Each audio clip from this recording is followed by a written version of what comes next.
What if I told you the money in your wallet isn't really money at all? That the cash you work for, the numbers in your bank account, even the wealth you see on a screen, are not what they seem. The truth is shocking.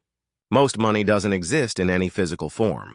It's a story, an agreement, and one of the greatest illusions humanity has ever believed in. This is the untold truth about money, and once you understand it, you'll never look at it the same way again. For most of human history, people survived through barter. Wheat for cattle, salt for tools. But barter had a problem. What if the other person didn't want what you had? That's when money was born. At first it was gold and silver. Rare, durable, and universally valued. For centuries, these metals were wealth itself. In the modern era, money evolved. By the early 20th century, paper dollars weren't just paper, they were promises.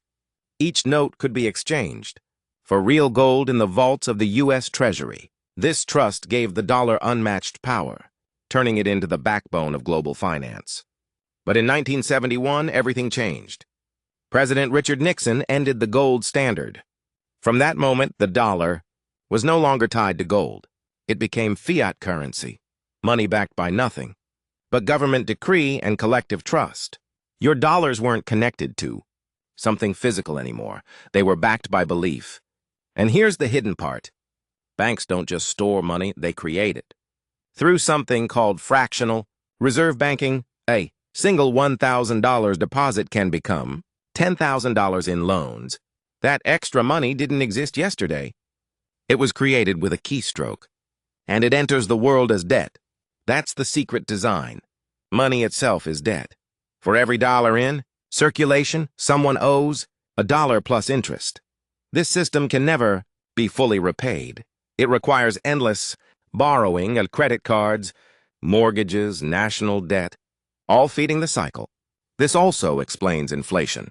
As governments print more currency and banks issue more loans, the supply of money grows. But the value of each dollar shrinks.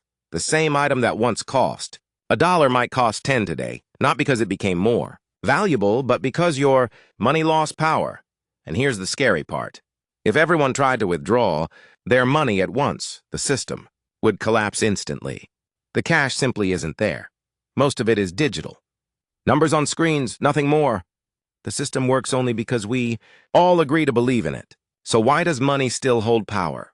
Because it's the greatest shared illusion in human history. We trust it, and that trust keeps the system alive. But here's the truth. The wealthy understand money itself is not wealth. It's a tool. Real wealth lies in land, businesses, skills, knowledge, things that hold value no matter what happens to the currency. So the next time you open your wallet or banking app, remember, you're not holding true wealth. You're holding a story of trust, debt, and power.